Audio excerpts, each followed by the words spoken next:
Isa ito sa pinakamabigat, pinaka-kontrobersyal, at pinaka-nakakagulat na tanong sa Christian theology. Pinili na ba ng Diyos kung sino ang maliligtas? Bago pa man tayo ipanganak, bago pa man tayo makagawa ng mabuti o masama, bago pa man tayo magsisi, manampalataya o tumanggi, may desisyon na ba ang Diyos tungkol sa ating kaligtasan? Sa unang pandinig parang nakakatakot ang tanong. Dahil kung pinili na ng Diyos ang maliligtas, ano ang ibig sabihin nito sa free will ng tao? May tunay pa ba tayong pagpili? May saysay pa ba ang pangangaral, pagsisisi, pananampalataya at panalangin? At kung hindi lahat ay naliligtas, ibig bang sabihin pinili rin ng Diyos na ang iba ay mapahamak? Dito nagsisimula ang matinding debate. Para sa ilang Christians, ang predestination ay isa sa pinaka-comforting doctrines sa Bible. Ipinapakita raw nito na ang kaligtasan ay hindi nakasalalay sa hina o lakas ng tao, kundi sa biyaya at katapatan ng Diyos. Kung ang Diyos ang pumili, tumawag at kumilos, may assurance ang believer na hindi basta-basta mawawala ang kanyang pag-asa. Ngunit para naman sa iba, ang predestinasyon ay mahirap tanggapin dahil parang lumalabas na limitado ang kalayaan ng tao at parang nagiging tanong ang justice ng Diyos. Kung kaya ng Diyos iligtas ang lahat, bakit hindi lahat naliligtas? Kung mahal ng Diyos ang mundo, bakit may pinipili at may hindi? At kung predetermined na ang lahat, paano pa magiging responsable ang tao sa kanyang pagtanggi? Sa kasaysayan ng Christianity, paulit-ulit na bumalik ang tanong na ito. Mula kay Augustine hanggang sa Reformation, hanggang sa debate ng Calvinism at Arminianism, hindi natapos ang pag-uusap tungkol sa relasyon ng sovereignty ng Diyos at responsibility ng tao. Ang iba ay mas nagbibigay diin sa makapangyarihang pagpili ng Diyos. Ang iba naman ay mas nagbibigay diin sa tunay na pagtugon ng tao sa biyayang iniaalok sa kanya. Ngunit marahil ang dahilan kung bakit napakabigat ng predestination ay dahil hindi lang ito doctrine sa libro. Personal ito. Kapag tinanong natin kung pinili na ba ng Diyos ang maliligtas, tinatanong din natin, kasama ba ako roon? Paano ko malalaman? Dapat ba akong magkaroon ng assurance o matakot? At paano ko uunawain ang Diyos na parehong banal, makatarungan, maawain, at sovereign? Sa pag-aaral na ito, sisiyasatin natin ang kahulugan ng predestination, ang mga talatang madalas gamitin sa debate, ang pananaw ng Calvinism at Arminianism, ang tanong tungkol sa free will, at ang mas malalim na issue ng justice at mercy ng Diyos. Dahil sa dulo, ang tanong na pinili na ba ng Diyos ang maliligtas ay hindi lamang tungkol sa theology. Ito ay tungkol sa kung paano natin nauunawaan ang Diyos, kaligtasan, biyaya, at ang mismong pag-asa ng tao sa harap ng walang hanggang kapalaran.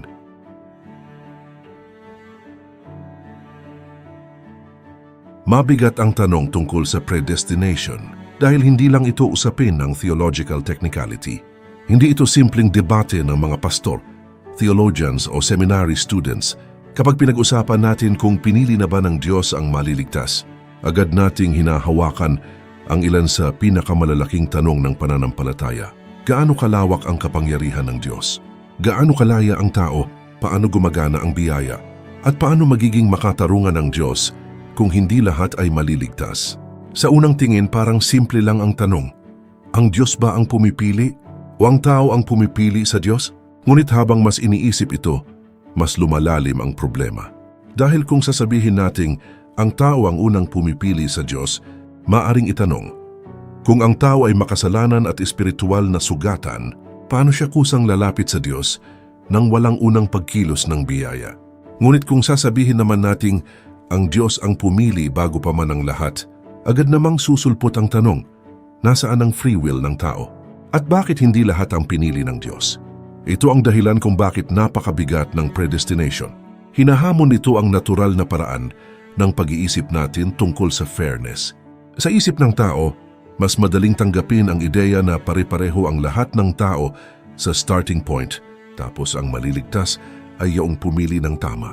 Ngunit ang maraming talata sa Bible tungkol sa grace, election, calling, at mercy ay tila nagsasabing mas malalim ang nangyayari sa kaligtasan kaysa sa simpleng human decision lamang. Para sa ibang Christians, ang predestination ay nagbibigay ng matinding comfort. Ipinapaalala nito na ang kaligtasan ay hindi nakatayo sa pabago-bagong lakas ng tao, kundi sa matatag na layunin ng Diyos. Kung ang Diyos ang pumili, tumawag at nagligtas, hindi kailangang mabuhay ang believer sa takot na ang kanyang pag-asa ay nakadepende lamang sa kanyang sariling tibay. Sa ganitong pananaw, ang predestination ay hindi malamig na doctrine, kundi assurance na ang Diyos ang humahawak sa kaligtasan mula simula hanggang dulo. Ngunit para naman sa iba, ito ay nakakatakot at mahirap tanggapin dahil kapag narinig nilang pinili ng Diyos ang maliligtas, naiisip agad nila ang kabaligtaran. Paano ang hindi pinili? May tunay ba silang chance? Makatarungan ba iyon? At kung ang Diyos ang sovereign sa kaligtasan, bakit may mga taong napapahamak? Dito madalas nagsisimula ang emotional resistance sa doctrine ng predestination. Mahalaga ring maunawaan na hindi pare-pareho ang paraan ng pag-intindi ng mga Christian tradition sa predestination. May mga Reformed o Calvinist na naniniwalang ang pagpili ng Diyos ay unconditional. Hindi nakabatay sa nakita niyang gagawin ng tao kundi sa kanyang sovereign grace. May mga Arminian naman na naniniwalang ang pagpili ng Diyos ay konektado sa kanyang foreknowledge, alam niya kung sino ang tutugon sa kanyang biyaya. May Catholic at Orthodox traditions din na mas binibigyang diin ang mystery ng grace at cooperation ng tao sa biyaya ng Diyos. Kaya hindi dapat agad gawing simpleng caricature ang debate. Hindi sapat sabihin na ang Calvinist ay payo sa free will o ang Arminian ay umaasa sa sariling gawa. Mas malalim at mas maingat ang usapan kaysa roon. Ang bawat panig ay may sinusubukang protektahan. Ang iba ay gustong protektahan ng sovereignty at glory ng Diyos sa kaligtasan. Ang iba naman ay gustong protektahan ang tunay na responsibility ng tao at ang sincerity ng offer ng gospel sa lahat. At dito makikita kung bakit napakatagal ng buhay ang debate. Dahil parehong may biblical weight ang dalawang side ng tension. May mga talata na nagsasabing, ang Diyos ang pumipili, tumatawag at nagtatakda. May mga talata ring nananawagan sa tao na magsisi, manampalataya, lumapit, at huwag tumanggi. Kaya ang hamon ay hindi kung paano pipili ng ilang verses laban sa iba, kundi kung paano pagsasamahin ang buong biblical witness nang hindi sinisira ang alinman sa dalawang katotohanan. Diyos ang sovereign at ang tao ay responsable. Sa huli, mabigat ang tanong tungkol sa predestination dahil dinadala tayo nito sa hangganan ng ating pagkaunawa. Gusto natin ng simple at madaling formula. Ngunit kapag pinag-usapan ang relasyon ng walang hanggang kalooban ng Diyos at tunay na desisyon ng tao, pumapasok tayo sa isang misteryong hindi basta kayang ikahon ng human logic. Ngunit kahit mahirap, mahalaga itong pag-aralan. Dahil kung tama ang pagkaunawa natin sa predestination, hindi ito dapat magbunga ng kayabangan, takot o katamaran. Dapat itong magbunga ng humility, worship, assurance, at mas malalim na pasasalamat sa biyaya ng Diyos.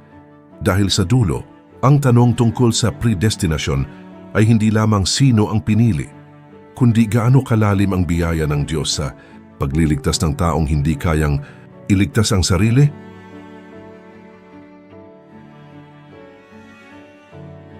Bago natin pasukin ang mas malalim na debate, kailangan muna nating linawin kung ano ang ibig sabihin ng predestination. Dahil madalas kapag narinig ng tao ang salitang ito, ang unang pumapasok sa isip ay parang malamig at nakakatakot na idea na may listahan na ang Diyos kung sino ang maliligtas at sino ang hindi at wala nang saysay ang anumang gawin ng tao. Ngunit sa theology, mas malalim at mas maingat ang usapan kaysa sa simpleng ganitong picture. Ang predestination ay mula sa ideya na ang Diyos ay may layunin, plano, at pasiya bago pa man mangyari ang lahat sa kasaysayan. Sa Christian context, madalas itong tumutukoy sa paniniwala na ang kaligtasan ng tao ay hindi aksidente, hindi surprise sa Diyos, at hindi simpleng nakadepende sa pabago-bagong desisyon ng tao. Sa halip, bago pa man tayo umiral, ang Diyos ay may alam, may plano, at may kalooban tungkol sa kanyang pagliligtas. Sa pinakapayak na paliwanag, ang predestination ay ang paniniwala na ang Diyos sa kanyang walang hanggang kaalaman at kapangyarihan ay nagtakda ng isang layunin para sa mga maliligtas. Hindi ito nangangahulugang pare-pareho. Agad ang paliwanag ng lahat ng Christians kung paano ito gumagana. Ang iba ay naniniwalang pinili ng Diyos ang kanyang ililigtas nang hindi nakabatay sa anumang nakita niya sa tao. Ang iba naman ay naniniwalang ang pagpili ng Diyos ay konektado sa kanyang foreknowledge, alam niya kung sino ang tutugon sa kanyang biyaya. Ngunit pareho nilang kinikilala na ang Diyos ay hindi clueless observer sa kasaysayan. Hindi siya naghihintay lang kung ano ang mangyayari. Siya ay aktibong Diyos na may layunin. Mahalaga ring makita na ang predestination sa Bible ay madalas nakaangkla sa comfort at assurance, hindi sa takot. Sa ilang passages, ginagamit ito upang ipakita na ang mga mananampalataya ay hindi basta napadpad lamang sa pananampalataya. Sila ay minahal, tinawag at inilagay ng Diyos sa isang layunin. Sa ganitong sense, ang predestination ay hindi dapat unang marinig bilang threat, kundi bilang paalala na ang kaligtasan ay nakaugat sa biyaya ng Diyos bago pa man ito makita sa response ng tao. Ngunit dito rin nagsisimula ang mahirap na tanong. Kung may predestination, ano ang role ng pananampalataya? Ano ang role ng pagsisisi? Totoo pa bang nananawagan ang Diyos sa lahat? At kung may pinili ang Diyos, ibig bang sabihin may hindi niya pinili? Ito ang dahilan kung bakit ang predestination ay hindi simpleng doctrine na pwedeng pag-usapan ng hiwalay sa iba pang themes ng Bible. Konektado ito sa grace, free will, justice, mercy, sovereignty, at human responsibility. Isa ring mahalagang linawin, ang predestination ay hindi kapareho ng fatalism. Ang fatalism ay parang paniniwala na mangyayari ang isang bagay kahit ano pa ang gawin mo, kaya wala nang saysay ang choices. Prayer, obedience, o preaching. Ngunit sa biblical understanding, ang Diyos ay hindi lamang nagtatakda ng ending.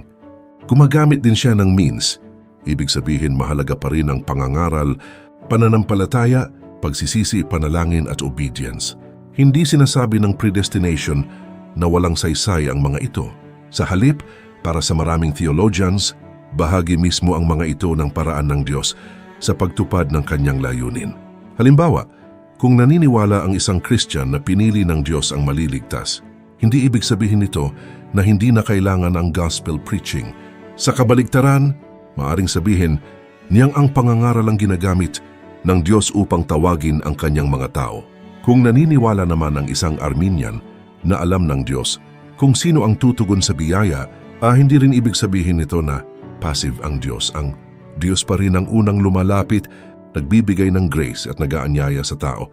Dito makikita na ang predestination ay hindi simpleng tanong ng may choice ba o wala. Mas malalim ito. Ito ay tanong kung paano gumagana ang eternal plan ng Diyos sa loob ng tunay na kasaysayan, kung saan ang tao ay nagdedesisyon, tumutugon, tumatanggi, nananampalataya at nananagot.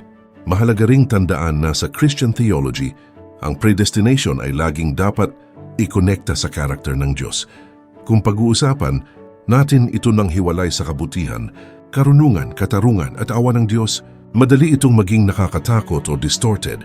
Ngunit kung titingnan ito sa loob ng kabuang larawan ng Diyos sa Bible, ang doctrine ay hindi dapat magpakita ng Diyos na arbitraryo o malupit, kundi Diyos na may layunin, may biyaya at kumikilos upang iligtas ang mga taong hindi kayang iligtas ang sarili. Sa huli, ang predestination ay hindi simpleng sagot sa lahat ng tanong.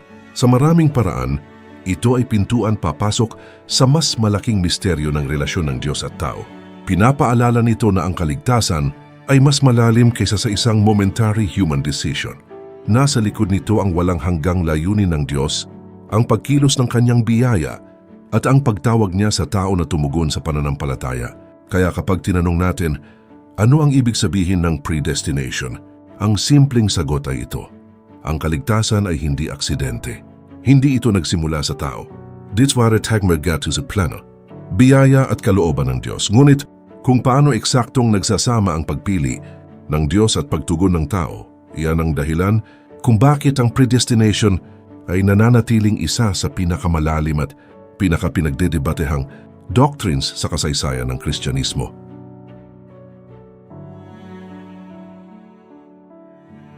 Kapag pinag-uusapan ang predestination, hindi sapat na magsimula sa philosophy or personal opinion. Para sa Christian theology, kailangang bumalik sa tanong, ano ba ang sinasabi ng Bible tungkol sa pagpili ng Diyos? Dahil dito, madalas nagsisimula ang bigat ng debate. Hindi ito doctrine na basta inimbento lamang ng theologians para gawing komplikado ang pananampalataya. May mga talata mismo sa Scripture na nagsasalita tungkol sa eleksyon, calling, predestination, mercy, at sovereign purpose ng Diyos. Isa sa pinakamadalas gamitin sa usaping ito ay Ephesians 1. Dito sinasabi ni Pablo na pinili ng Diyos ang mga mananampalataya bago pa itinatag ang sanlibutan upang sila ay maging banal at walang kapintasan sa harap niya. Para sa maraming Christians, napakalakas ng language nito.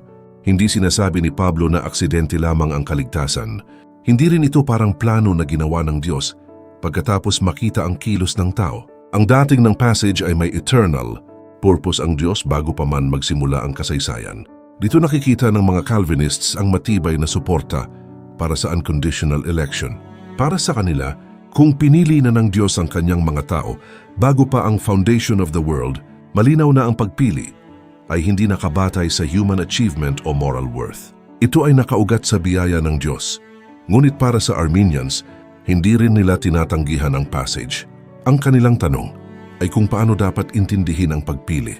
Ito ba ay pagpili ng Diyos sa mga taong alam niyang sasampalataya o pagpili ng Diyos na magligtas ng mga tao in Christ kung saan ang tao ay tunay na tumutugon sa grace?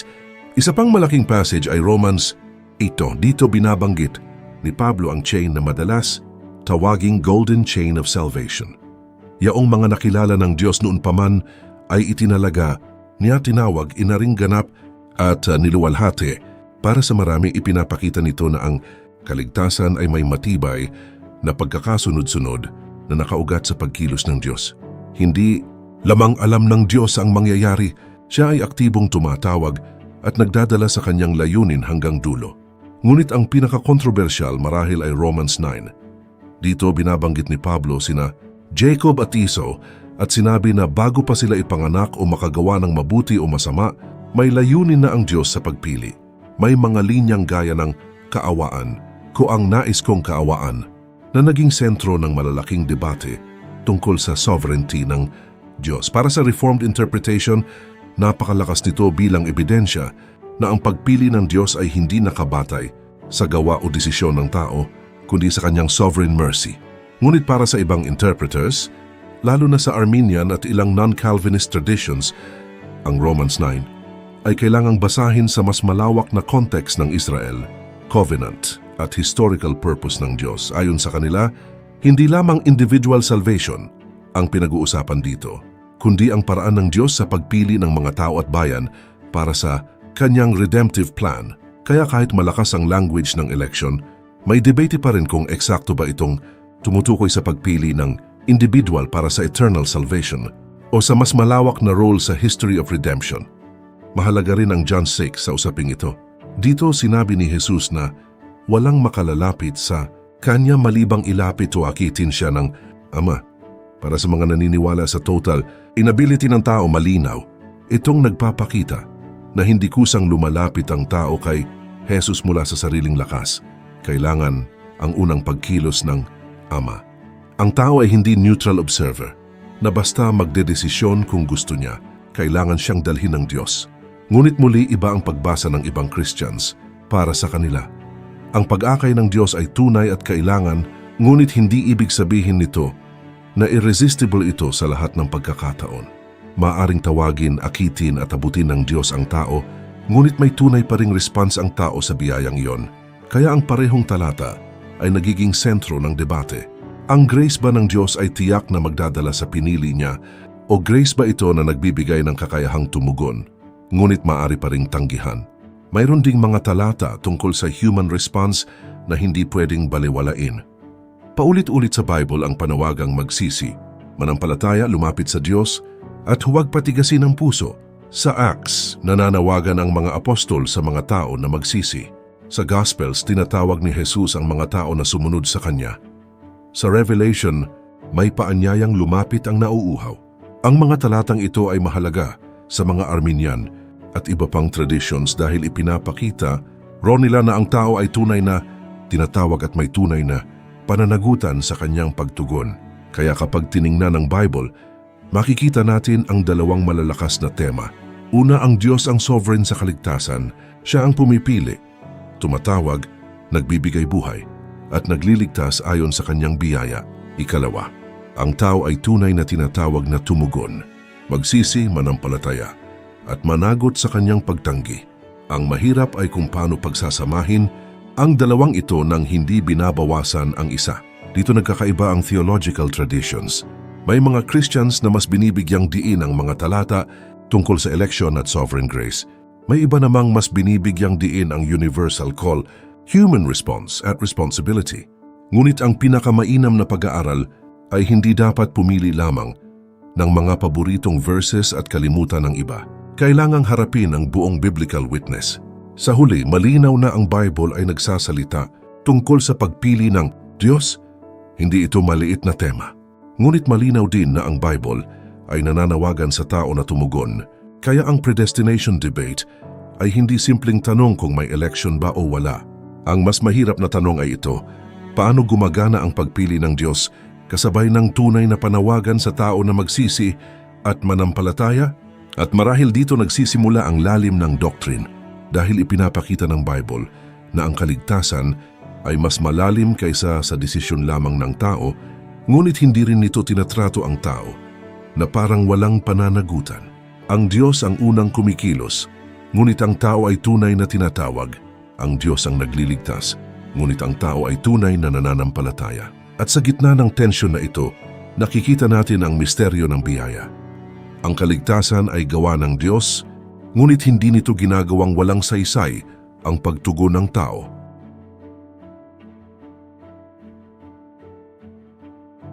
Sa debate tungkol sa predestination, isa sa pinakakilalang pananaw ay ang Calvinist o Reformed view. Sa pananaw na ito, ang kaligtasan ng tao ay nakaugat hindi sa unang pagpili ng tao sa Diyos, kundi sa unang pagpili ng Diyos sa tao. Ibig sabihin, bago pa man manampalataya ang isang tao, bago pa man siya magsisi, bago pa man siya gumawa ng anumang mabuti, ang Diyos na ang unang kumilos sa kanyang biyaya upang iligtas siya. Para sa Calvinism, mahalagang magsimula sa kalagayan ng tao matapos ang kasalanan. Ang tao ay hindi lamang bahagyang mahina o nalilito. Siya ay spiritually dead sa kasalanan. Hindi ito nangangahulugang wala siyang kakayahang gumawa ng kahit anong mabuting bagay sa ordinaryong sense. Maaari pa rin siyang magmahal sa pamilya, tumulong sa kapwa, o gumawa ng socially good actions. Ngunit pagdating sa spiritual sense, ang kusang paglapit sa Diyos, tunay na pagsisisi at pananampalatayang nagliligtas, hindi ito kayang likhain ng tao mula sa sarili niyang lakas. Dito pumapasok ang konsepto ng unconditional election. Ayon sa Calvinist view, pinili ng Diyos ang maliligtas hindi dahil nakita niyang sila ay magiging mas mabuti, mas matalino, mas religious, o mas willing kaysa sa iba. Hindi rin dahil nakita niyang sila ay kusang sasampalataya sa hinaharap. Sa halip, pinili sila ng Diyos ayon sa kanyang sariling sovereign grace. Ang dahilan ng pagpili ay hindi matatagpuan sa tao, kundi sa awa, layunin at kalooban ng Diyos. Para sa Calvinists, napakahalaga nito dahil pinoprotektahan nito ang ideya na ang kaligtasan ay buong-buong biyaya. Kung ang final reason kung bakit naligtas ang isang tao ay dahil siya ang mas tamang pumili kaysa sa iba, tila may puwang pa rin ang tao na ipagmalaki ang kanyang response. Ngunit kung ang Diyos ang unang pumili, unang tumawag, unang bumuhay, at unang nagbukas ng puso, malinaw na ang buong glory ng kaligtasan ay sa Diyos lamang. Sa ganitong pananaw, ang pananampalataya mismo ay hindi dahilan kung bakit pinili ng Diyos ang tao. Ito ay bunga ng pagpili at biyaya ng Diyos. Ibig sabihin, hindi pinili ng Diyos ang tao dahil sumampalataya siya. Sa halip, sumampalataya ang tao dahil pinili at kinilos siya ng Diyos. Para sa Reformed theology, ito ang dahilan kung bakit ang grace ay hindi lamang offer na nakadepende sa human decision. Ang grace ay makapangyarihang pagkilos ng Diyos na tunay na bumabago sa puso ng tao. Dito rin pumapasok ang tinatawag na effectual calling. Sa Calvinist view, may general call ng gospel na naririnig ng maraming tao, ang paanyaya na magsisi at manampalataya kay Kristo. Ngunit mayroon ding inward call ng Diyos sa puso ng kanyang pinili. Kapag kumilos ang Diyos sa ganitong paraan, hindi lamang naririnig ng tao ang mensahe, binubuksan ng Diyos ang kanyang puso upang makita ang ganda ng katotohanan, magsisi sa kasalanan, at lumapit kay Kristo ng tunay. Minsan tinatawag din ito ng iba na irresistible grace, pero mahalagang maunawaan kung ano ang ibig sabihin nito. Hindi ibig sabihin na kinakaladkad ng Diyos ang tao laban sa kanyang kagustuhan. Sa halip, binabago ng Diyos ang puso ng tao upang ang dati niyang ayaw ay maging nais niya. Ang dating lumalayo sa Diyos ay nagsisimulang lumapit. Ang dating bulag sa ganda ng biyaya ay nakakakita. Ang dating matigas ang puso ay pinalalambot. Kaya ang tao ay tunay na lumalapit, tunay na nananampalataya at tunay na pumipili. Ngunit ginagawa niya ito dahil ang Diyos ang unang nagpabago sa kanyang puso. Para sa Calvinists, ito ang pinakamalalim na comfort ng predestination. Ang kaligtasan ay hindi nakasalalay sa pabago-bagong emosyon, tibay o disiplina ng tao. Kung ang Diyos ang nagsimula ng mabuting gawa, siya rin ang magtatapos nito. Kaya ang predestination ay nagiging source ng assurance. Hindi dahil ang believer ay malakas, kundi dahil ang Diyos ay tapat. Ngunit dito rin lumalabas ang pinakamalaking objection laban sa Calvinist view. Kung pinili ng Diyos ang ilan para maligtas, paano ang iba? Makatarungan ba iyon? Kung hindi kayang lumapit ng tao sa Diyos, maliban kung baguhin siya ng Diyos, paano siya magiging responsable sa hindi niya paglapit? At kung ang Diyos ay sovereign sa pagpili, paano natin masasabi na tunay pa ring may responsibility ang tao? Sumasagot ang Calvinism sa pamamagitan ng distinction sa pagitan ng justice at mercy. Ayon sa pananaw na ito, walang tao ang may karapatang mag-demand ng kaligtasan dahil lahat ay makasalanan. Kung parurusahan ng Diyos ang lahat, magiging makatarungan siya. Kung ililigtas niya ang ilan, iyon ay mercy.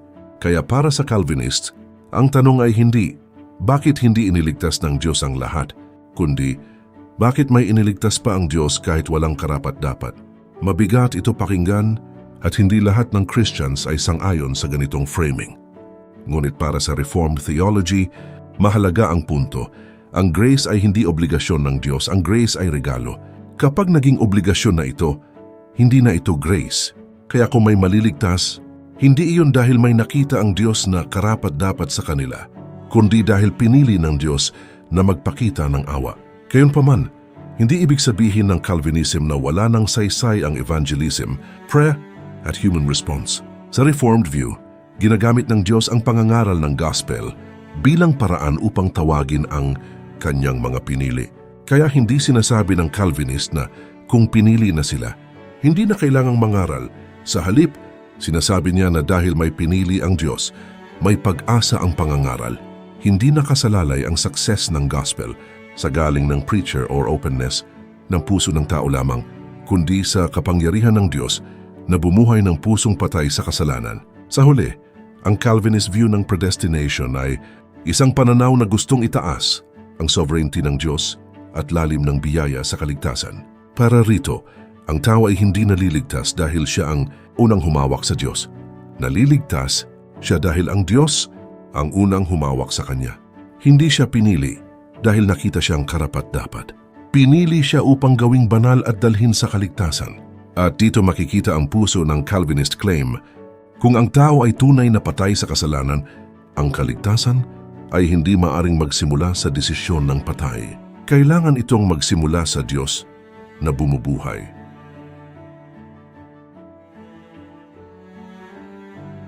Kung ang Calvinist view ay nagbibigay diin sa sovereign, choice ng Diyos bago pa man tumugon ng tao, ang Arminian view naman ay sinusubukang pagsamahin ang grace ng Diyos at tunay na response ng tao. Para sa Arminian theology, ang Diyos pa rin ang unang kumikilos sa kaligtasan. Hindi kayang iligtas ng tao ang sarili niya. Hindi rin kayang lumapit ng tao sa Diyos kung walang biyaya. Ngunit ang mahalagang pagkakaiba ay ito.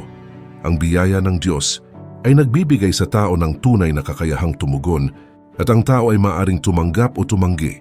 Sa pananaw ng Arminianism, hindi itinatanggi ang epekto ng kasalanan sa tao.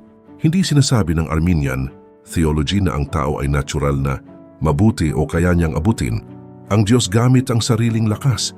Sa halip, kinikilala nito na ang tao ay fallen, makasalanan at nangangailangan ng grace.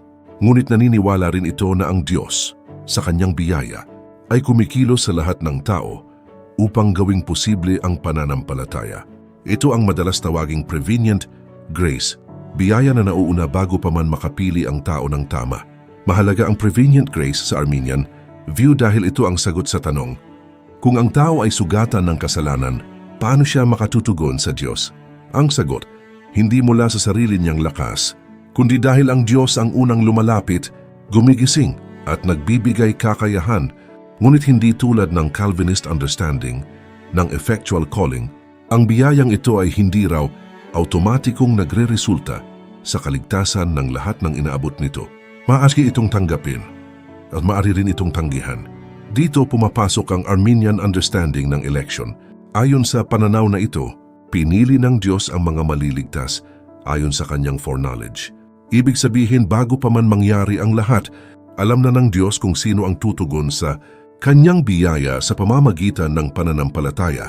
Kaya ang pagpili ng Diyos ay tunay pa rin, ngunit hindi ito hiwalay sa kanyang kaalaman sa magiging tugon ng tao. Para sa Arminian view, mahalagang protektahan ang sincerity ng gospel invitation.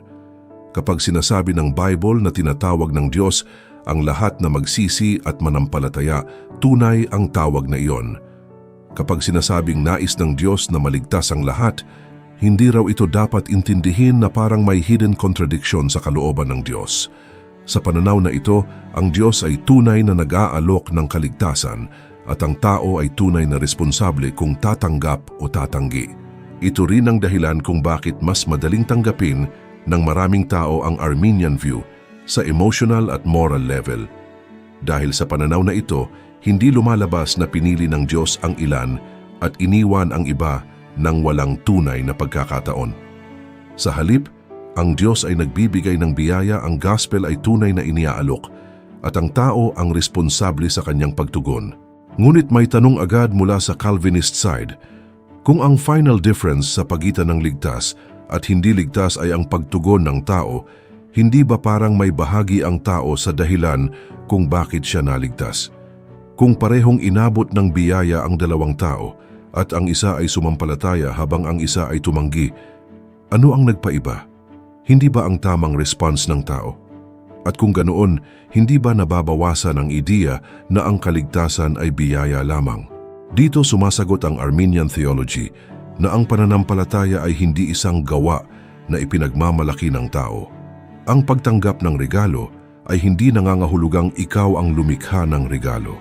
Kung may nalulunod at may nag-abot ng kamay upang sagipin siya, ang paghawak niya sa kamay na iyon ay hindi dahilan upang ipagmalaki niyang iniligtas niya ang sarili niya. Sa ganitong analogy, Diyos pa rin ang tagapagligtas. Ang tao ay tumugon lamang sa biyayang ibinigay. Para sa Arminians, mahalagang mapanatili ang tunay na relational nature ng love.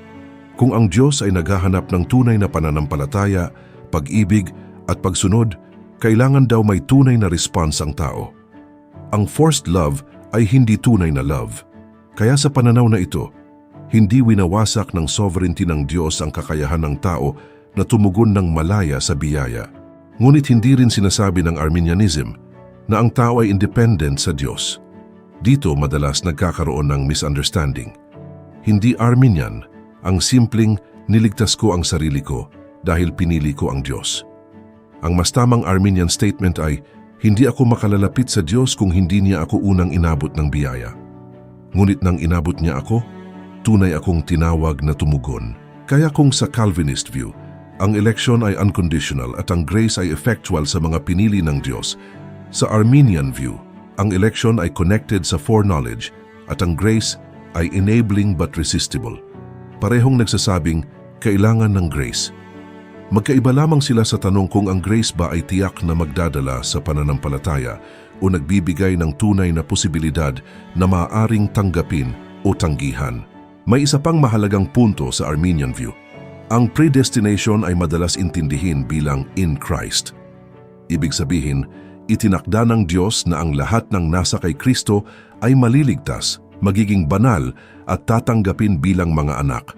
Sa ganitong pagbasa, ang central focus ng predestination ay hindi muna isang secret list ng individuals, kundi ang plano ng Diyos na iligtas ang lahat ng nakay Kristo.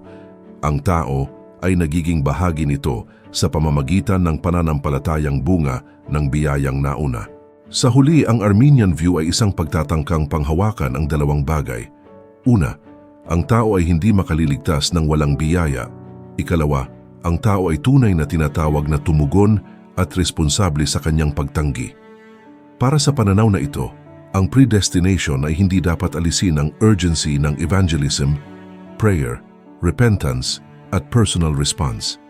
Dahil ang Diyos ay tunay na tumatawag at ang tao ay tunay na hinaharap ang tanong, tatanggapin ba niya ang biyaya o tatanggihan ito?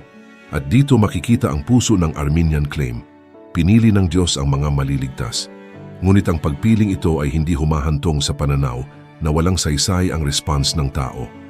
Ang kaligtasan ay biyaya pa rin mula simula hanggang dulo. Ngunit ang biyayang iyon ay hindi tinatrato ang tao bilang puppet. Tinatawag siya, inaabot siya, binibigyan siya ng kakayahang tumugon, at sa harap ng tawag na iyon, ang tao ay tunay na mananagot.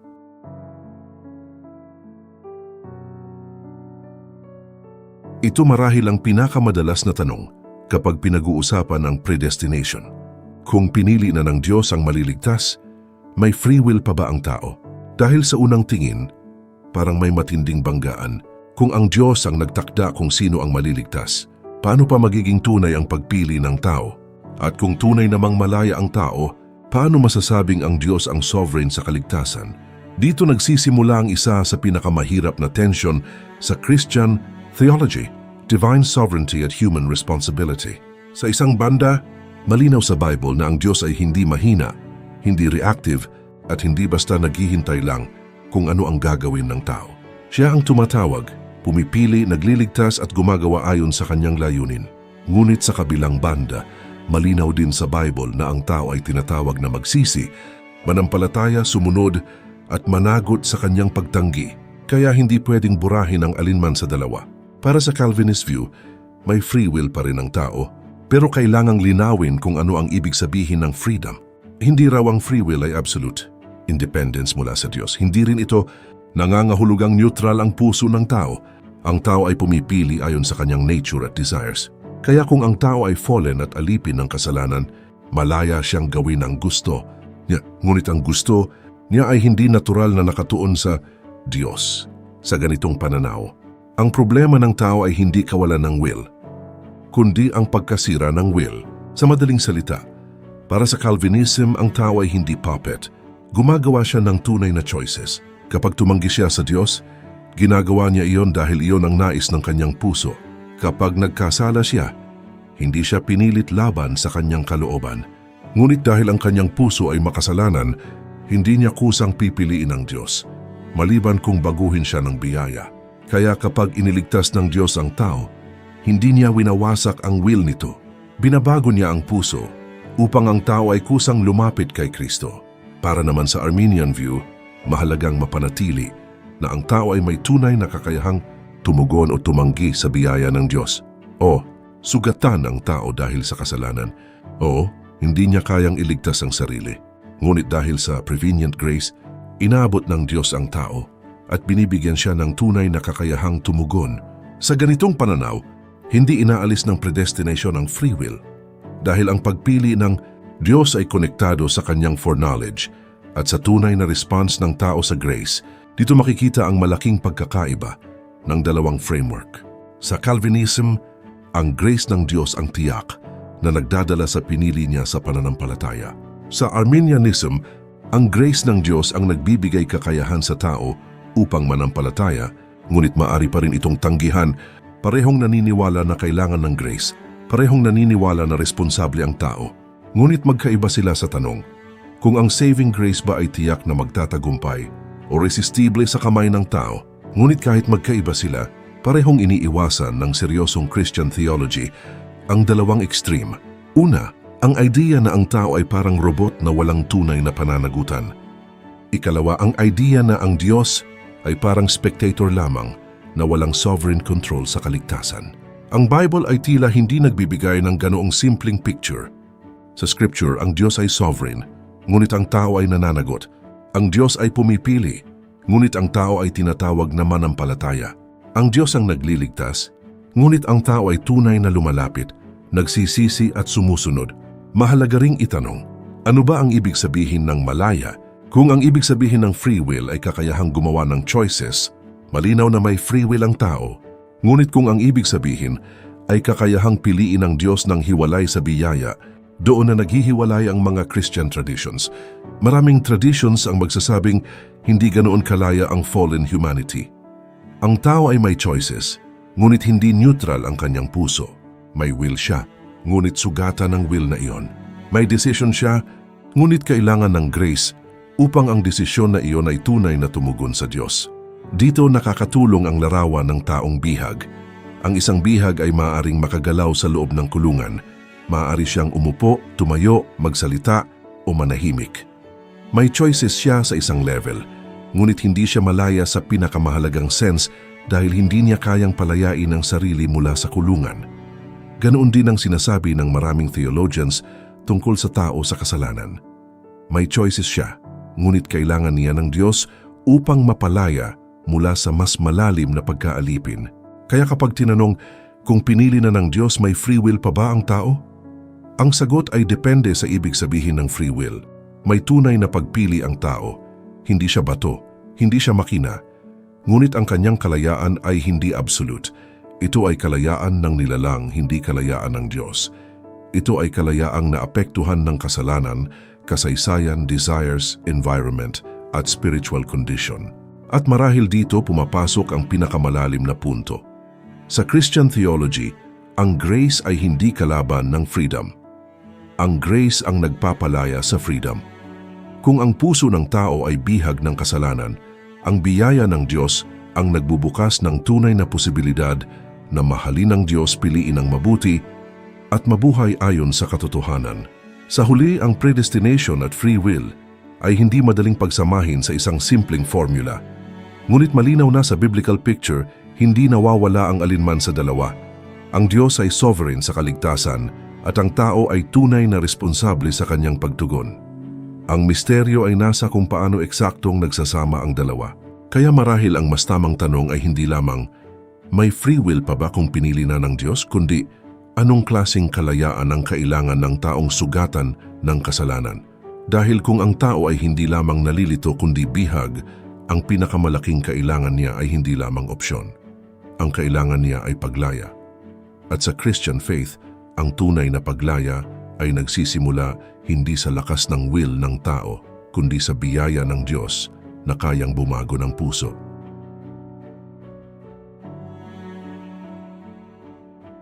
Ito ang isa sa pinakamabigat at pinaka-emosyonal na tanong sa buong debate tungkol sa predestination. Kung ang Diyos ay makapangyarihan, maawain at kayang magligtas, bakit hindi lahat ay maliligtas? Kung kaya ng Diyos baguhin ang puso ng tao, bakit hindi niya baguhin ang puso ng lahat? Kung tunay siyang mapagmahal, bakit may mga taong mapapahamak? At kung may pinili siyang iligtas, makatarungan ba na hindi lahat ay kasama sa pagpiling iyon? Hindi ito simpleng academic question. Para sa maraming tao, personal ito. May iniisip silang kaibigan, kapamilya, anak, magulang o mahal sa buhay. Kaya kapag pinag-uusapan ang predestination at eternal destiny, hindi lang utak ang gumagana, pati puso. Dito kailangan ng maingat, mapagpakumbaba at hindi mayabang na pagtalakay. Sa Calvinist view, ang unang sagot ay nakaugat sa justice ng Diyos. Ayon sa pananaw na ito, walang tao ang inosente sa harap ng Diyos.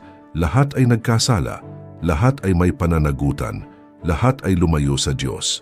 Kaya kung ang Diyos ay maghahatol sa lahat ayon sa katarungan, walang sino man ang may karapatang magreklamo na hindi siya nabigyan ng kaligtasan bilang obligasyon. Ang kaligtasan ay hindi sahod na dapat ibigay ng Diyos. Ito ay biyaya. Sa ganitong framework, ang tanong ay nababaliktad. Sa halip na itanong, bakit hindi iniligtas ng Diyos ang lahat? Tinatanong ng Calvinist, bakit may iniligtas pa ang Diyos kahit lahat ay makasalanan? Para sa kanila, ang nakapagtataka ay hindi ang judgment ng Diyos, kundi ang mercy ng Diyos. Dahil kung justice lamang ang pag-uusapan, karapat-dapat ang tao sa hatol. Ngunit kung may maliligtas, iyon ay dahil nagpakita ang Diyos ng awa. Ngunit para sa maraming non-Calvinist Christians, May problema pa rin dito. Dahil kung kaya ng Diyos iligtas ang lahat at hindi niya ginawa, paano iyon tumutugma sa kanyang pag-ibig? Kung ang Diyos ay tunay na nagnanais na maligtas ang lahat, bakit hindi niya ibigay sa lahat ang parehong saving grace na tiyak na magdadala sa kanila sa pananampalataya? Dito pumapasok ang Arminian concern. Kailangang maging tunay ang offer ng kaligtasan at tunay din ang response ng tao. Sa Arminian view, makatarungan ng Diyos dahil hindi niya pinipilit ang tao na mahalin siya. Ibinibigay niya ang biyaya, tinatawag niya ang lahat, at nagaanyaya siya sa kaligtasan, ngunit maaari itong tanggihan ng tao. Sa ganitong pananaw, ang dahilan kung bakit hindi lahat naliligtas ay hindi dahil ayaw ng Diyos na maligtas sila, kundi dahil may mga taong tumatanggi sa biyaya ng Diyos. Kaya napapanatili rito ang ideya na ang Diyos ay tunay na mapagmahal sa lahat at ang tao ay tunay na responsable sa kanyang pagtanggi. Ngunit may sagot dito ang Calvinist side. Sasabihin nila na kung ang tao ay talagang patay sa kasalanan, hindi sapat ang offer lamang. Kailangan ng makapangyarihang biyaya na bumubuhay sa puso.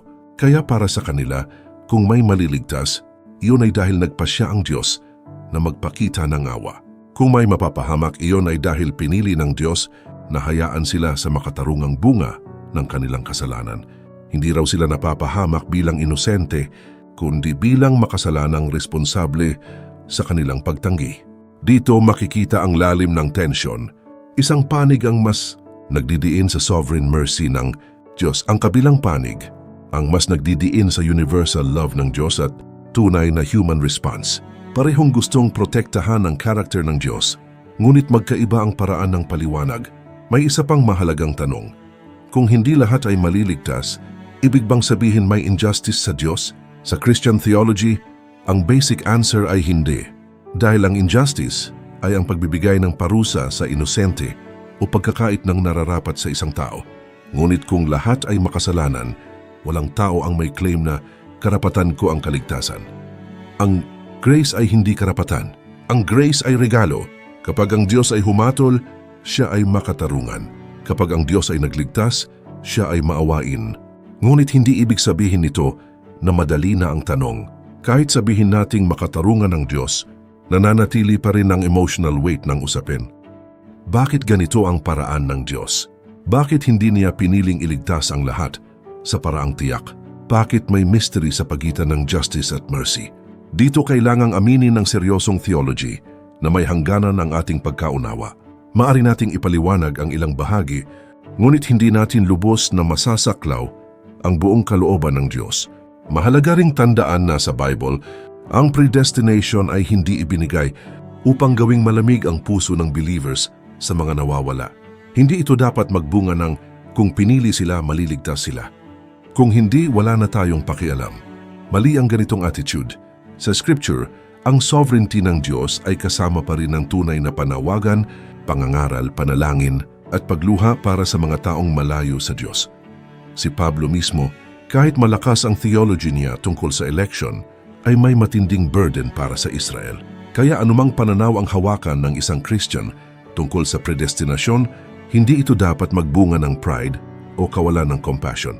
Kung naniniwala kang ikaw ay naligtas dahil sa biyaya, wala kang dahilan para magmataas. At kung naniniwala kang ang Diyos ay tunay na tumatawag sa lahat, wala kang dahilan para mawalan ng urgency sa pangangaral at pagmamahal sa kapwa. Sa huli, makatarungan ba ang Diyos kung hindi lahat ay maliligtas? Sa Christian answer, oo. Dahil ang Diyos ay hindi kailanman gumagawa ng mali at walang tao ang karapat-dapat sa kaligtasan bilang obligasyon. Ngunit ang Diyos ay hindi lamang makatarungan, siya rin ay maawain. At ang pinakamalaking misteryo ay hindi lamang kung bakit may hindi naliligtas, kundi kung bakit may iniligtas ang Diyos mula sa isang sangkatauhang tumalikod sa Kanya. At marahil dito dapat dalhin ng doctrine ng predestination. Ang puso ng tao, hindi sa kayabangan, hindi sa cold speculation, kundi sa pagkamangha. Dahil kung tunay na nauunawaan natin ang lalim ng kasalanan, ang tanong ay hindi lamang bakit hindi lahat, kundi bakit ako? Bakit may awa? Bakit may biyaya? At doon nagsisimula ang worship.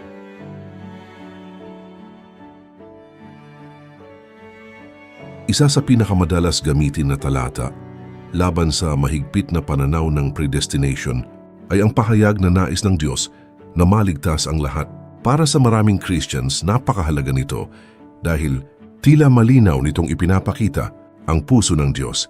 Hindi siya malamig, hindi siya malupit, at hindi siya nalulugod sa pagkawasak ng tao. Sa halip, ang Diyos ay maawain, matiyaga, at tumatawag sa mga tao tungo sa pagsisisi at kaligtasan. Dito madalas pumasok ang mga talata gaya ng 1 Timothy 2:4 kung saan sinasabing nais ng Diyos na maligtas ang lahat ng tao at makarating sa pagkaalam ng katotohanan. Mayroon ding 2 Peter 3:9 kung saan sinasabing ang Diyos ay matiyaga, hindi nais na may mapahamak, kundi ang lahat ay magsisi. Para sa marami, parang napakalinaw ng mga talatang ito. Kung nais ng Diyos na maligtas ang lahat, paano sasabihing pinili lamang niya ang ilan? Para sa Arminian view, ang mga talatang ito ay napakahalaga dahil sinusuportahan nila ang idea na ang Diyos ay tunay na nag-aalok ng kaligtasan sa lahat. Hindi raw kunwari lamang ang invitation ng gospel. Hindi raw ito outward call lamang sa maraming tao habang ang tunay na saving intention ay para lamang sa iilan. Sa pananaw na ito, kapag sinabi ng Bible na nais ng Diyos na maligtas ang lahat, dapat itong intindihin sa natural at sincere na paraan.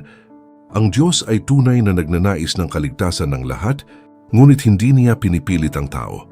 Ang tao ay maaari pa ring tumanggi sa kanyang biyaya. Sa ganitong framework, ang dahilan kung bakit hindi lahat naliligtas ay hindi dahil kulang ang pag-ibig ng Diyos, kundi dahil may mga taong tumatanggi sa grace na iniaalok sa kanila. Ang Diyos ay tumatawag, nag-aanyaya, nagbibigay ng biyaya, at naghahangad ng pagsisisi. Ngunit hindi niya ginagawang puppet ang tao. Para sa Arminians, dito nakikita ang tunay na seriousness ng human response. Ang Diyos ay nagnanais ng kaligtasan, ngunit ang tao ay maaari pa ring magsara ng puso. Ngunit iba ang paliwanag ng Calvinist view sa mga talatang ito. Para sa Reformed theology, kailangang paghiwalayin ang ibang paraan ng pagsasalita tungkol sa kalooban ng Diyos. May tinatawag silang will of desire o revealed will ng Diyos, ang bagay na mabuti, matuwid, at kaaya-aya sa Kanya. Sa ganitong sense, tunay na hindi nalulugod ang Diyos sa kasamaan, kamatayan, o kapahamakan ng makasalanan. Tunay na mabuti ang pagsisisi at kaligtasan. Ngunit mayroon ding sovereign will o decretive will ng Diyos, ang Kanyang walang hanggang plano na tiyak na mangyayari. Sa madaling salita, sasabihin ng Calvinist na maaring tunay na nais ng Diyos sa isang moral sense na magsisi ang lahat at maligtas, ngunit sa Kanyang sovereign plan, hindi niya piniling iligtas ang lahat sa parehong paraan. Para sa kanila, hindi contradiction. Ito kundi mystery sa loob ng character ng Diyos. May mga bagay na iniuutos at ninanais ng Diyos bilang mabuti, ngunit pinahihintulutan niya pa rin ang mga bagay na hindi niya kinalulugdan para sa mas malalim na layunin na hindi natin laging nauunawaan. May isa pang paliwanag ang ibang Reformed interpreters. Kapag sinabing all people sa ilang passages, maaring ang ibig sabihin ay hindi bawat individual na tao without exception, kundi lahat ng uri ng tao without distinction.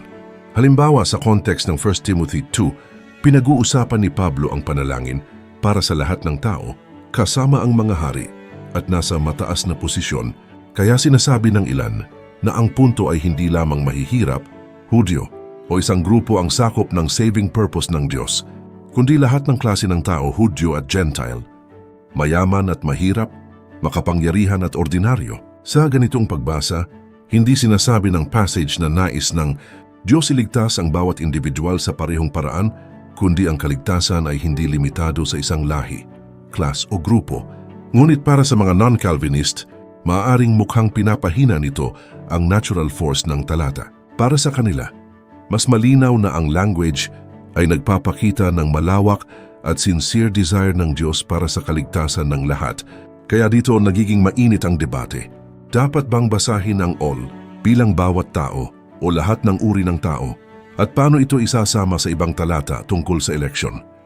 Mahalaga, ring tingnan ang 2 Peter 3:9. Sinasabi rito na ang Diyos ay matiyaga, hindi nais na may mapahamak, kundi ang lahat ay magsisi. Para sa Arminian reading, malinaw itong sumusuporta sa universal saving desire ng Diyos. Ngunit para sa ilang Calvinist interpreters, Ang inyo o you sa context ay tumutukoy sa mga believers o sa mga pinili ng Diyos, kaya ang patience ng Diyos ay may partikular na layunin. Hinihintay niya ang katuparan ng kanyang saving purpose para sa kanyang mga tao. Muli, ang debate ay umiikot sa context at kung sino ang tinutukoy ng lahat. Dito makikita kung bakit hindi sapat ang simpleng quote ng isang verse upang matapos ang usapan. Dahil parehong panig ay may paraan ng pagbasa na sinusubukang maging faithful sa kabuang Bible. Ang Arminian side ay gustong seryosohin ang universal language ng desire, invitation at repentance. Ang Calvinist side naman ay gustong isama ang mga talata tungkol sa sovereign election, effectual calling at certainty ng plano ng Diyos. Ngunit kahit magkaiba ang paliwanag, may mahalagang bagay na dapat hindi mawala. Hindi dapat isipin ng Diyos bilang nalulugod sa kapahamakan ng tao. Sa buong Bible, ang Diyos ay inilalarawan bilang banal at makatarungan, ngunit maawain din at matiyaga. Ang panawagan sa pagsisisi ay tunay. Ang gospel invitation ay hindi dapat tratuhing parang walang laman. Kapag ang tao ay tinatawag na magsisi, seryoso ang tawag na iyon. Sa huli, ang mga talatang nagsasabing nais ng Diyos na maligtas ang lahat ay nagpapaalala na ang predestination ay hindi dapat pag-usapan ng hiwalay sa puso ng Diyos na maawain. Kahit paano pa ipaliwanag ng bawat tradisyon ang relasyon ng election, foreknowledge at human response. Malinaw na hindi dapat magbunga ang doctrine na ito ng coldness o kawalan ng concern sa mga nawawala. Kung naniniwala kang nais ng Diyos na magsisi ang mga tao, dapat kang manalangin, mangaral, magmahal at magtiyaga. Kung naniniwala kang Diyos ang sovereign sa kaligtasan, dapat kang umasa sa kanyang kapangyarihan, hindi sa sarili mong galing. Sa parehong kaso, ang tamang response ay hindi pride o passivity, kundi humility at mission. Kaya ang tanong na, ano ang ibig sabihin ng God desires all to be saved, ay nagdadala sa atin sa puso ng tension ng predestination.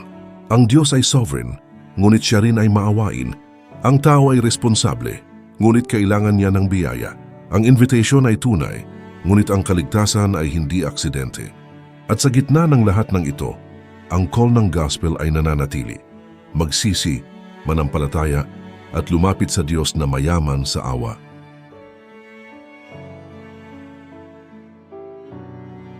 Pagkatapos pag-usapan ng election, free will, justice ng Diyos, at mga talatang nagsasabing, nais ng Diyos na maligtas ang lahat, natural na lumalabas ang mas personal na tanong. Ano ang dapat maging epekto ng predestination sa isang believer? Dapat ba itong magbigay ng assurance at kapayapaan? O dapat ba itong magdulot ng takot, pagkalito? At tanong na, paano kung hindi pala ako pinili? Ito ang isang mahalagang issue dahil sa totoong buhay, ang doctrine ng predestination ay hindi laging nararanasan ng tao sa parehong paraan. Para sa iba, ito ay napakalaking comfort. Para sa iba naman, ito ay nagiging source ng anxiety. Kaya mahalagang pag-usapan, hindi lamang kung ano ang theological meaning ng predestination, kundi kung paano ito dapat maunawaan at isabuhay ng tama. Sa Reformed o Calvinist perspective, ang predestination ay dapat magbigay ng assurance. Bakit? Dahil kung ang kaligtasan ay nakasalalay sa pagpili, biyaya, at kapangyarihan ng Diyos, hindi ito nakatayo sa pabago-bagong lakas ng tao.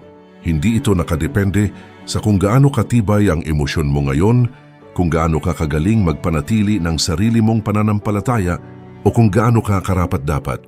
Ang pundasyon ng pag-asa ay hindi ang sarili mong performance, kundi ang katapatan ng Diyos.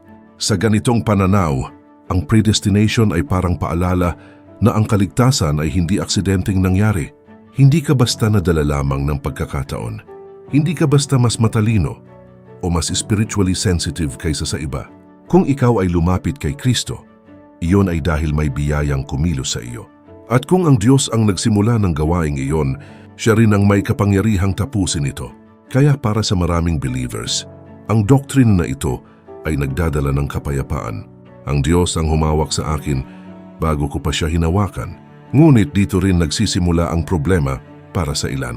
Sa halip na magbigay ng assurance, minsan nagiging dahilan ito ng matinding self-questioning.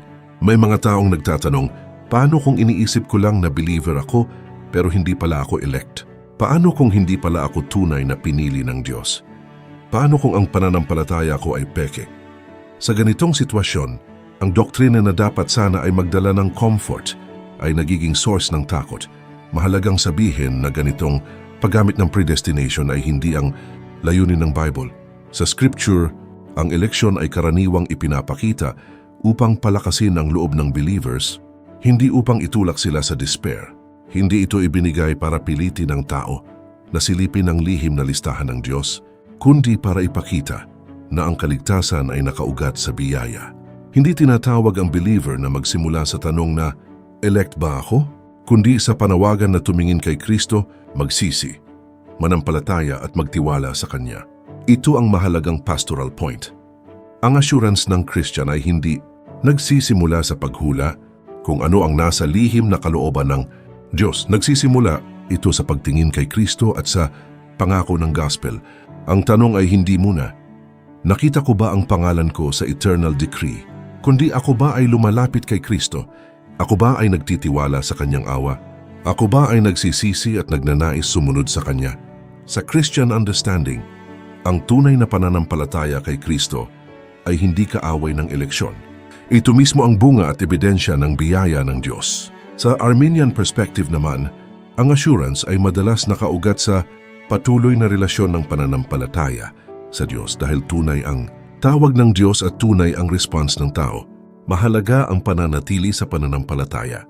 Ang assurance ay hindi dahil nakita ng tao ang buong eternal plan ng Diyos, kundi dahil nagtitiwala siya sa katapatan ng Diyos, sa pangako ng gospel at sa biyayang patuloy na gumagabay sa Kanya.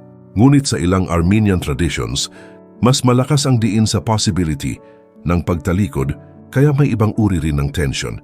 Hindi pinili ba ako, kundi mananatili ba ako? Sa parehong pananaw may panganib kapag mali ang pagkaintindi. Sa Calvinist side, maaring mauwi sa cold speculation, fatalism o anxiety kung ang tao ay mas tumingin sa decree kaysa kay Kristo. Sa Arminian side, maaring mauwi sa insecurity kung ang tao ay mas tumingin sa sariling tibay kaysa sa biyaya at katapatan ng Diyos. Kaya sa parehong kaso, kailangan ng balanseng pastoral approach. Ang assurance ay hindi nakasentro sa sarili, kundi sa Diyos na nagliligtas, tumatawag, nagpapatawad at nagpapanatili.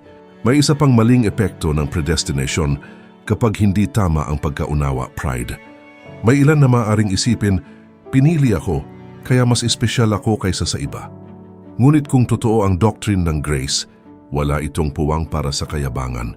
Kung pinili ka ng Diyos, hindi iyon dahil mas karapat-dapat ka, hindi dahil mas matalino ka, mas moral o mas spiritually advanced. Ang eleksyon, sa tamang pagkaunawa ay dapat magbunga ng humility. Dapat nitong durugin ang pride, hindi palakihin ito. Mayroon ding panganib ng passivity. Maaaring sabihin ng iba, kung pinili na ng Diyos ang maliligtas, bakit pa ako mangangaral? Bakit pa ako mananalangin? Bakit pa ako magsisikap? Ngunit sa biblical picture, mali ito. Ang sovereignty ng Diyos ay hindi dahilan para maging tamad. Sa halip, ito ang dahilan kung bakit may pag-asa ang ministry. Nangangaral tayo dahil ginagamit ng Diyos ang gospel upang tawagin ang tao. Nananalangin tayo dahil naniniwala tayong kayang baguhin ng Diyos ang puso. Nagpapatuloy tayo dahil ang Diyos ay kumikilos sa pamamagitan ng means.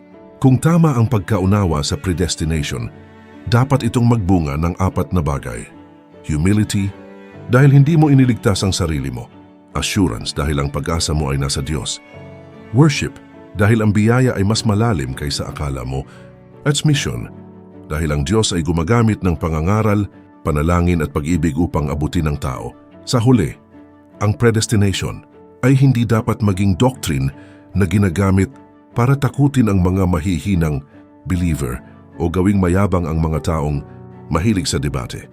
Dapat itong dalhin ng puso sa mas malalim na pagtitiwala sa Diyos. Kung ang isang tao ay tunay na lumalapit kay Kristo, ang invitation ng gospel ay malinaw. Ang lumalapit sa Kanya ay hindi niya itataboy. Hindi kailangang silipin ang lihim na plano ng Diyos bago lumapit. Lumapit ka kay Kristo at doon mo makikita ang awa ng Diyos.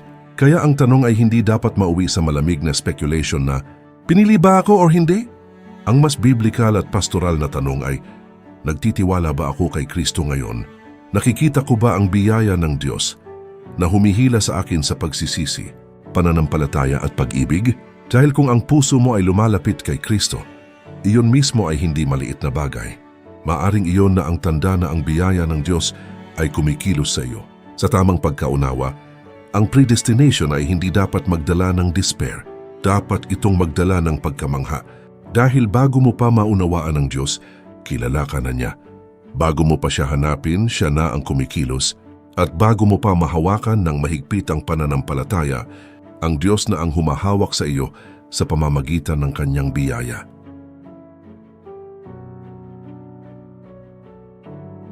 Kapag pinag-uusapan ng predestination, mahalagang maunawaan na hindi iisa ang sagot ng buong Kristyanismo. Bagamat pare-pareho ang maraming Christians na naniniwalang ang Diyos ay sovereign, ang tao ay makasalanan, at ang kaligtasan ay dahil sa biyaya, nagkakaiba sila sa paraan ng pagpapaliwanag kung paano eksaktong nagsasama ang pagpili ng Diyos, kalayaan ng tao at pagtugon sa grace. Sa Reformed o Calvinist tradition, ang predestination ay kadalasang malinaw at matibay na itinuturo bilang sovereign election ng Diyos. Ayon sa pananaw na ito, pinili ng Diyos ang maliligtas bago pa man itatag ang sanlibutan, hindi dahil nakita niyang magiging mabuti sila o pipili sila sa Kanya, kundi dahil sa Kanyang sariling biyaya at kalooban. Para sa Reformed theology, ang tao ay spiritually dead sa kasalanan, kaya hindi siya kusang lalapit sa Diyos maliban kung unang kumilos ang Diyos sa kanyang puso. Sa ganitong pananaw, ang kaligtasan ay mula simula hanggang dulo ay gawa ng Diyos, kaya walang puwang ang tao para magmalaki. Sa Arminian at Wesleyan traditions naman, kinikilala rin na kailangan ng tao ang biyaya ng Diyos bago siya makalapit sa Diyos. Hindi nila sinasabing kaya ng tao iligtas ang sarili niya. Ngunit binibigyang diin nila ang prevenient grace, ang biyaya ng Diyos na nauuna at nagbibigay kakayahan sa tao upang tunay siyang makapagtugon. Sa pananaw na ito, ang Diyos ay tunay na tumatawag sa lahat, tunay na nagbibigay ng biyaya, at tunay na nag-aanyaya sa kaligtasan. Ngunit maaari pa ring tanggapin o tanggihan ng tao ang biyayang iyon. Kaya ang predestination ay madalas iniuugnay sa foreknowledge ng Diyos. Alam ng Diyos kung sino ang tutugon sa kanyang grace. Sa Catholic tradition, mahalaga rin ang biyaya ng Diyos bilang unang dahilan ng kaligtasan. Hindi naliligtas ang tao sa sarili niyang gawa o natural ability lamang. Kailangan niya ang grace.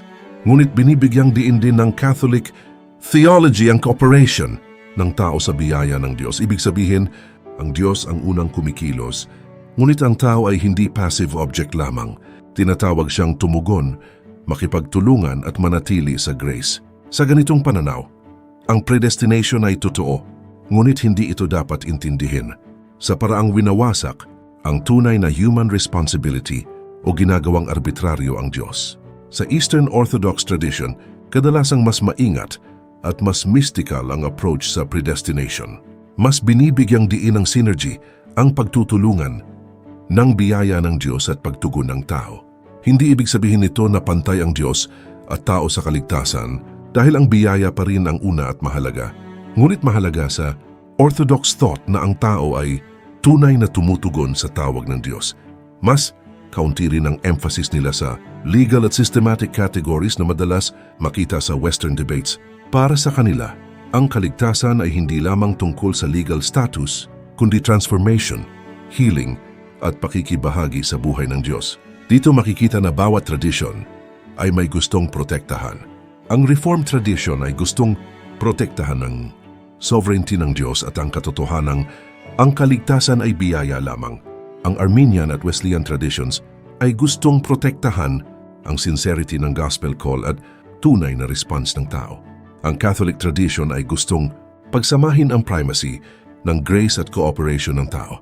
Ang Orthodox tradition ay gustong ipakita ang kaligtasan bilang healing relationship kung saan ang biyaya ng Diyos at tugon ng tao ay hindi mechanical na pinaglalaban kundi misteryosong nagsasama. Ngunit kahit magkakaiba sila ng emphasis, may ilang bagay silang karaniwang pinagsasaluhan. Una, hindi kayang iligtas ng tao ang sarili niya nang hiwalay sa Diyos. Ikalawa, ang biyaya ay mahalaga at hindi optional. Ikatlo, ang tao ay tinatawag pa ring magsisi, manampalataya, at mamuhay ng may pagsunod. Ika-4, ang kaligtasan ay hindi dapat magbunga ng kayabangan, kundi humility at worship. Ang malaking pagkakaiba ay nasa tanong kung paano eksaktong gumagana ang grace. Sa Reformed view, ang saving grace ng Diyos ay tiyak na nagtatagumpay sa mga pinili niya. Sa Arminian view, ang grace ay tunay na nagbibigay kakayahan, ngunit maaaring tanggihan. Sa Catholic at Orthodox approaches, mas binibigyang diin ang kooperasyon at transformation ng tao sa loob ng biyaya ng Diyos. Kaya kapag pinag-uusapan ang predestination, mahalagang huwag agad gawing caricature ang ibang pananaw. Hindi lahat ng Calvinist ay naniniwalang walang saysay ang human responsibility. Hindi lahat ng Arminian ay naniniwalang inililigtas ng tao ang sarili niya. Hindi rin simpleng compromise ang Catholic o Orthodox view. Bawat tradition ay may mahabang history, biblical arguments, at theological concerns na kailangang unawain ng maingat. Sa huli, ipinapakita ng iba't ibang Christian traditions na ang predestination ay hindi simpleng doctrine na kayang ikahon sa isang madaling formula. Ito ay bahagi ng mas malaking misteryo ng Diyos na sovereign, tao na responsable, kasalanang malalim, at biyayang makapangyarihan. At kahit magkakaiba ang paliwanag ng bawat tradisyon, ang tamang pag-aaral nito ay dapat magdala hindi sa pride o away lamang, kundi sa mas malalim na paggalang sa bigat ng tanong at sa lalim ng biyaya ng Diyos.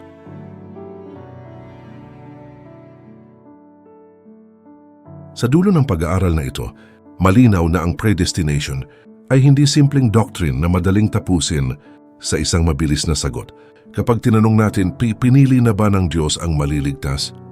Pumapasok tayo sa isa sa pinakamalalim na misteryo ng Christian faith, ang relasyon ng walang hanggang kalooban ng Diyos at ang tunay na pagtugon ng tao sa kasaysayan. Sa isang panig, malinaw sa Bible na ang Diyos ay sovereign sa kaligtasan. Hindi siya passive observer, hindi siya parang naghihintay lamang kung sino ang unang gagalaw. Siya ang tumatawag, pumipili, nagbibigay ng biyaya, nagbubukas ng puso, at nagdadala ng tao kay Kristo. Kung may taong naligtas, hindi iyon dahil mas matalino siya, mas mabuti, mas karapat-dapat, o mas spiritually sensitive kaysa sa iba. Ang kaligtasan ay biyaya, at kung biyaya ito, ang unang response ng tao ay hindi pagmamataas, kundi pagkamangha. Ngunit sa kabilang panig, malinaw din sa Bible na ang tao ay tunay na tinatawag na magsisi, manampalataya, lumapit, sumunod, at managot sa kanyang pagtanggi. Hindi tinatrato ng Scripture ang tao na parang robot o bato. Ang gospel invitation ay tunay, ang panawagan sa repentance ay tunay. Ang warning laban sa pagtanggi ay tunay, kaya hindi rin sapat na gamitin ang predestination para burahin ang human responsibility. Dito nagkakaiba ang mga Christian traditions. Para sa Calvinist view, ang pagpili ng Diyos ang ultimate foundation ng kaligtasan. Ang tao ay spiritually dead, kaya kailangang Diyos ang unang bumuhay sa kanya. Para sa Arminian view, ang Diyos pa rin ang unang kumikilos sa biyaya, ngunit ang tao ay binibigyan ng tunay na kakayahang tumugon o tumanggi. Para sa Catholic at Orthodox traditions, ang biyaya ng Diyos ang una at mahalaga, ngunit ang tao ay tinatawag na makipagtulungan sa biyayang iyon sa isang buhay na relasyon sa Diyos. Magkakaiba ang systems, pero pare-pareho nilang hinaharap ang parehong tensyon. Diyos ang nagliligtas, ngunit ang tao ay tunay na tinatawag. Ang biyaya ay kailangan, ngunit ang pananampalataya ay hindi walang saysay. Ang plano ng Diyos ay matatag, ngunit ang response ng tao ay may tunay na bigat. Kaya marahil ang pinakamapanganib na paraan ng paglapit sa predestination ay ang gawing malamig na speculation. Kapag ang tanong ay nauwi lamang sa sino ang elect o sino ang hindi, madaling mawala ang puso ng doctrine. Sa Bible, ang predestination ay hindi ibinigay para gawing mayabang ang believer, takutin ang mahina, o gawing tamad ang church.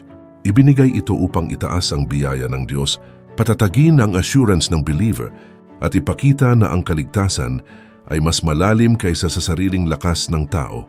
Kung tama ang pagkaunawa sa predestination, dapat itong magbunga ng humility. Dahil kung ikaw ay lumapit kay Kristo, hindi mo iyon maipagmamalaki, na parang ikaw ang mas marunong pumili. Dapat din itong magbunga ng assurance dahil ang pag-asa mo ay hindi nakatayo sa pabago-bagong performance mo kundi sa katapatan ng Diyos. Dapat itong magbunga ng worship dahil ang kaligtasan ay hindi maliit na tulong lamang kundi himala ng biyaya. At dapat itong magbunga ng misyon dahil ang Diyos na pumipili ay gumagamit din ng pangangaral, panalangin at pagmamahal upang abutin ang tao. Sa huli, pinili na ba ng Diyos ang maliligtas? Sa malawak na Christian confession, ang kaligtasan ay hindi aksidente at hindi nagsimula sa tao. Ngunit kung paano eksaktong gumagana ang pagpili ng Diyos kasabay ng tunay na pagtugon ng tao, doon nagkakaiba ang mga traditions. Ang ilan ay mas idiin ang sovereign election, ang iba ay mas idiin ang foreknowledge at free response. Ang iba naman ay mas idiin ang mystery ng grace at cooperation. Ngunit anuman ang framework, isang bagay ang dapat manatiling malinaw. Walang taong maliligtas nang hiwalay sa biyaya ng Diyos. Kung may pag-asa ang tao, hindi iyon dahil kaya niyang iligtas ang sarili niya. Kung may pananampalataya, iyon ay dahil may Diyos na tumatawag. Kung may pagsisisi, iyon ay dahil may Diyos na nagbibigay ng awa. Kung may kaligtasan, iyon ay dahil ang Diyos ay mas maawain kaysa sa lalim ng ating kasalanan. Kaya ang predestination ay hindi dapat magdala sa atin sa takot na para bang kailangan muna nating silipin ang lihim na listahan ng Diyos. Ang tawag ng gospel ay mas malinaw, lumapit kay Kristo, magtiwala sa Kanya, magsisi at manampalataya. At ang pangako ni Jesus ay nananatili. Ang lumalapit sa Kanya ay hindi niya itataboy.